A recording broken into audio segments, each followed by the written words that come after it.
Rabbit here. Thought we'd revisit the Parsec setup in a little bit more detail because I don't think I covered it so well in one of my previous videos. So let's get started. So I'll put links and stuff in the video comments. So anyway, the first thing is to go to the Parsec homepage, and I suggest the first thing you do is you go into the login section, and then up here you have a link where you can actually sign in or sign up. So I suggest you create an account first, and then one can go to downloads, and then you just download the latest version. Now there is one oddity with this installation setup that that you press next and next, and then it starts installing stuff, and then suddenly it just vanishes, and you might think that it's actually the installation has failed, but it actually hasn't.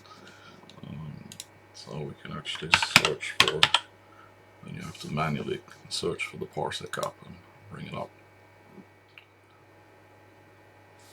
And then here you just use the credentials that you created previously.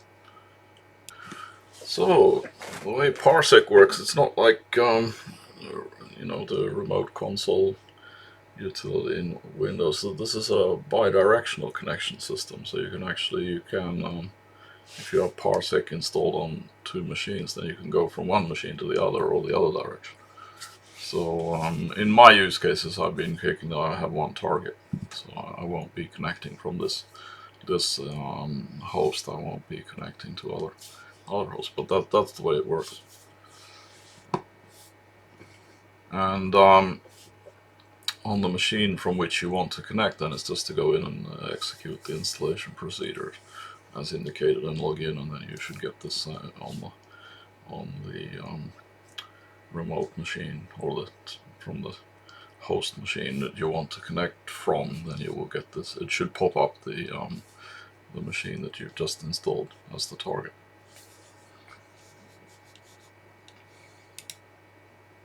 And then I'm not going to go into so many details with the settings, but you do have quite a lot of settings that you can use to trim the connection capabilities and features. So the next thing to install is the virtual display driver. And then I'll put the link in the comments, but then you land on a GitHub page, and then you go down here, and then you have releases. You click on and it's always been in beta ever since I've started using this. So I don't know if they intend to make a final release, as is typical with many open source projects. But this enables you to install a more efficient, in my opinion or experience, a more efficient display, virtual display driver and a audio driver. So then you just pick this up. Here you have the links, so you can choose which installation form you feel most comfortable with. So I've most tended to take the full package, but you can also just take the drivers. And then when you've extracted the package, then you have this VDD control. So when you've got the application running, then we go to virtual display driver system, and then install the driver. And then you get some logging messages. And then the other one is, it asks for permission to install it.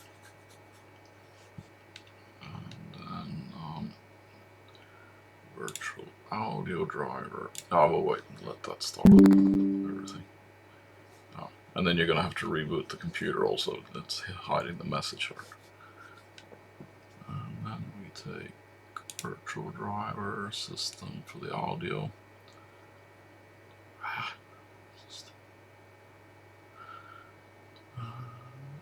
It's this one, install VAD.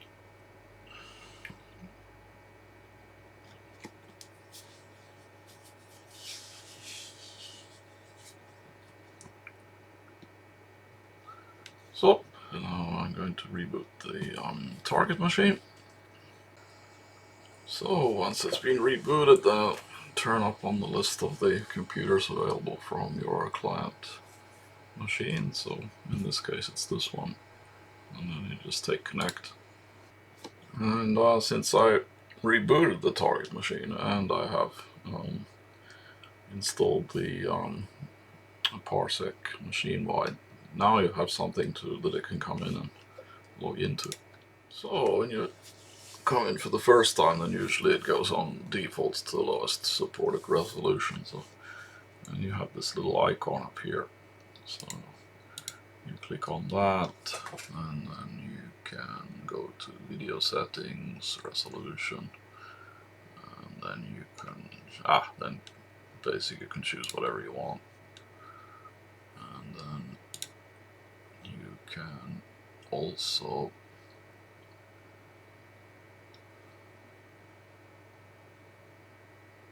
bandwidth limit. Since I'm running a 10 gig network, in this case between the machines, then basically I can max out the speed, so that improves the functionality of the of the connection and the response times and everything. And there's actually, as you saw, there's lots of other options that you can tune and do stuff, and then you can also get some get metrics information and stuff. So I won't go into those details, but you can play with them, and so it's quite a good amount of options that you can tweak. So anyway, just to demonstrate a little bit of performance, I'll take 10 seconds of one of my videos. I don't know how the sound will come through, maybe not so good, but I must say that it... Hi, Tech Rabbit here. So now if you've been following my videos, then I always set up a Proxmox VE server, and the next step here is that I want to add it. So anyway, that was that. I mean, I could have sort of done lots of complicated benchmarking and stuff with it in terms of gaming and stuff, but I must say that when I first heard about Parsec, and of course there are other types of to stream the connection solutions, then I was a bit skeptical that this is probably never going to work. But I must say that I've been proven wrong. I think this works absolutely fantastic. And if you've watched my videos, then the back end is a Proxmox installation, where the Proxmox virtual machine has its own graphics card, which is a very poor. It's a GTX 1000 series graphics card, so by no means a very powerful graphics card. But I must say I'm kind of blown away by the performance. So I can actually recommend this. This is compared to what we've had in the past, I think this is well worth the investment of time to get up and running. So anyway, I just thought I'd make this video to clarify the setup process and show it in a little bit more detail, and I hope it helps you get started, and see you in the next one.